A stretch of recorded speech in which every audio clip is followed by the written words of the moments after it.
AZ, how's it going? What's up, man? Good, man. Can you take us back to the decision that you were ready to go to the NFL, and how validating has it been, how you've done the process so far? Yep. Like I tell you, everybody out there, I pray on it first. Spoke with my family. I evaluated what I did this season and the past season. I feel like I did enough to come out, and I feel like the Spirit led me, and so I went with my decision.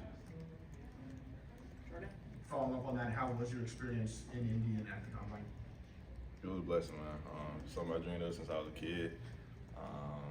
Sitting there watching it with my own brother, getting motivated, doing the little Ray Lewis method, throwing the cards down, doing how many push-ups showed on the card, and so it was a blessing, and to say the least. And so I'm just thankful, and I'm honored that I got the opportunity to go there. So.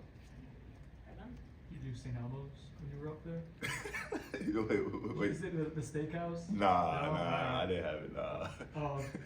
What events are you planning to do tomorrow? You did some at the combine. I guess, so what are you gonna do at? Yes, sir.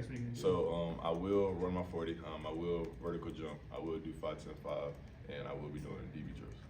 Yes, Peter?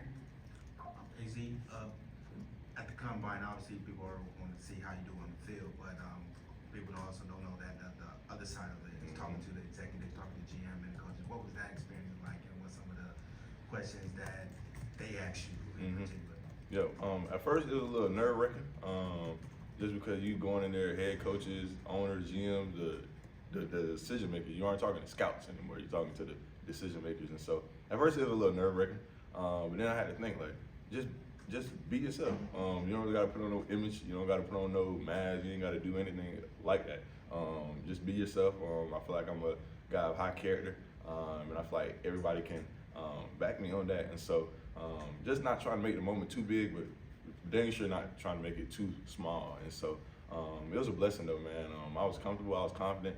I walked in, spoke confident, shook everybody's hand, and got to it. So it was a blessing though, man. Brenda? You obviously have a brother who went through this experience, and you have teammates who have gone through it, and you have former teammates who went through it last year. I guess what kind of advice have they given you? What's been particularly, I guess, valuable for you to hear from them during this process? Yeah, I'm gonna speak on my brother. Really, the main thing is the same thing that got you is not what's gonna keep you here in this league. And so, me having an older brother, already going through it, it's a blessing because a lot of people don't have that privilege to have an older brother that's already went through it and that can tell you and that can prepare you before you even walk into these rooms. And so, the same thing that got you is not what's gonna keep you here. You gotta enhance your habits, and you gotta know who's around you as well. You gotta know who's listening and who you're listening to. And so that's just really the main thing when you're going through this process. There's so many things that's gonna get thrown at you, and just stay focused, keep having tunnel vision, and most importantly, keep God first. And so that's the main thing. Matt?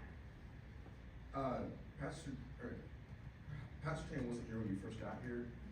How big did when he got here play in your development to be like now potential first round pick? Patrick Stain is a great coach, but I also had 2 great DB coaches, Coach Woodson and Coach Patrick Stain. I don't really like comparing guys. I know that that's not what you're trying to ask me, but I know that's what the media out there are going to try to turn it into. But both guys were great guys. Coach Retain, he played in the league, 11 years, so he's been through it. So it is kind of different when you have a coach that's been through it and been in the shoes that you're trying to fill, and make them even bigger. But it was a blessing. As you've dealt with teams, what's kind of been a common theme in the things they've asked you about, the things they've kind of questioned about your game and what you can do at the next level?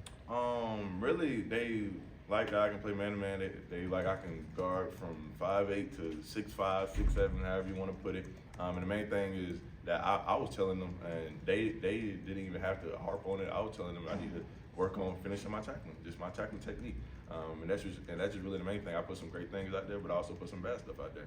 There's nothing I can pout about. And like, oh, that's not me. Is what I put on film. But I know that that's not who I am, and so that's just really the main thing. But they like my savviness. They like my length, my technique, my physicality, and the way I play the position. So. Peter? AZ, I know this is obviously far from your control, but chances of the LA Rams coming, looking at you, and keeping the Florida State pipeline going, especially Fuller's there, Darren James there, Jared Burst there. what are the chances of having another Florida State guy being that ranked? I mean, I'm lucky to have any team that want me. But I mean, if I could play with my brothers again, if God has that in my plan, then great. But if He doesn't, then great again. But yeah, man, just to answer your question. Brendan? Oh, not asking, I guess, for what you think the 40 time would be, but like what would be, okay, clear, like good, like that's something that will help my stock or at least keep a baseline. I'm not putting No anything number? out there. Alright. Y'all go see tomorrow. Can I ask you another one? Another one that, you know, what's, I guess, some areas of your film, like, when you go back and look at this past season, that you'll be happy, like, you'll point scouts and you know, GMs too, to say, hey, like, this is something that even when we weren't doing as well as we wanted, this is what I did well, this is something I hang my hat on. I mean, main thing is effort. My effort, technique, not falling asleep on plays even when quarterbacks wasn't throwing my way. You can see on tape that I still was tuned into my technique, still was tuned in, communicating with my guys, and I feel like that's the main thing. We can point out, oh, he did this, he did that, down, but like the main thing that show up on film is your effort and how you communicate and your technique and stuff like that. So. Have any teams brought you in for additional meetings away from the combine, or do any have plans to bring you in that you know of already? I have had some Zoom meetings since the combine, but I'm not gonna mention those teams. Ira? I feel like the whole time you were here, people around the program talk a lot about your mom and how much they liked her and how, you know, just how important she's been in your life and how much of your relationship with her has been a motivation and how happy are you to kind of fulfill these dreams, I guess? Yeah, that's the main thing. Apart from me doing everything for my Lord and Savior Jesus Christ, it's my mother. She's my superhero. She's the reason why I'm here right now. I wouldn't be here right now if it wasn't for her and her obedience to the Lord. And so she's my everything, man. I wake up every day, even when I'm tired, even when I'm going to the combine. Got meetings 12 o'clock in the morning. Got to be right back up at 5 when I'm tired. She's what keeps me going. Because when we were struggling, she was tired as well, but she kept going. So who am I to not wake up for a meeting, or who am I to be complaining about the blessing that I'm in right now when we were just crying, we were just sweating, we were just going through all that to be here right now. And so she's the main reason why I keep going. If it wasn't for her, I probably would have quit a long time ago, being honest. But she keeps me going, man. Jordan? You reflected on it a little bit already, but can you just talk about your time here in the highs and the lows, and if you have any conversations with scouts about what happened last year, but obviously the success you guys had the year before? Yeah, I mean, every team really asked me about it. How did it feel to go 2-10? Like, it wasn't great. Like, like, who wants to lose? But I told them just how I kept like just showing up each and every day with the same mindset, the same approach, the same attitude. Because I couldn't feel my brothers. I knew there were guys looking at me, and even though we wasn't getting the outcome that we were getting, and this is what Coach Norvell taught me: not to be driven by circumstance, but to be driven by the opportunity to get better and to help your teammates. And so I harped on that, and I feel like I embraced that this past season. And yeah, it was tough, man. But I wouldn't take that moment back for anything. Like I told everybody else, the outside world would be like, "Whoa, why?" Like I wouldn't wish that on my worst enemy. But it's like, bro, like who, like how I was developed and like, and not even on the surface, not even. I'm talking about inside of me, like just my character, like my spirit, and just how I grew.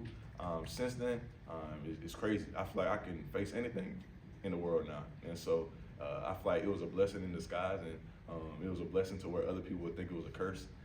But I'm thankful for it. Got time for a couple more. Chris? You're a thoughtful guy. Did you give any parting wisdom or tell those young DBs like Q and Edwin and Ricky and so on and so forth, anything as, you know, whether it was yesterday when you dropped in maybe to practice or when you left here a few months ago? I mean, yeah, but during the season I was giving them cues as well. Just telling them like how it is right now, this is not how it will be. And don't think that this is how it is. And we got back on top and we dropped right back down. And so we were, at first when I came in, we were hunting. And then my sophomore year, we were being hunted. And then this season again, we were being hunted. We were being ranked, 8 in the first game? So that's just really the main thing, is just keep going and know that things will get better. It's nothing really much you can tell them because they already know. And it's just kind of just be like a repetitive cycle, but just keep going, man. Jordan? you kind of talked on it a little bit, but being 2-10, is there almost a lesson in there? Like, when you go to an NFL team, not everyone can win the Super Bowl every year. Is there something you can kind of take from the losing and to the next level? Hold on, can you like explain your question? Yeah, like, if you go to a team high in the draft, they're probably not going to win the Super Bowl next year, and they might lose again as well. Just having that experience is something you can take with you to the professional. Yeah, of course. And like I said, after this season, I feel like I can handle anything that life throw at me.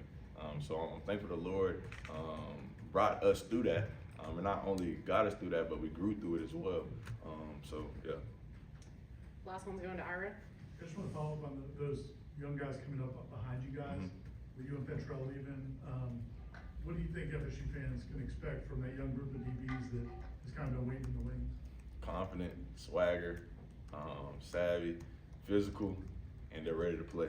I saw it in practice, and even the ones that was on the scout team, I saw it in practice, and I know that they are, and they know the loss that they're a young group. Like the whole secondary is young, so they know what they have at hand. And I saw those guys working in the summer from a distance, or not summer, but winter, spring, from a distance. And I know that, and I know what they're gonna bring. But to the world, it may be a shock, but I already know. So.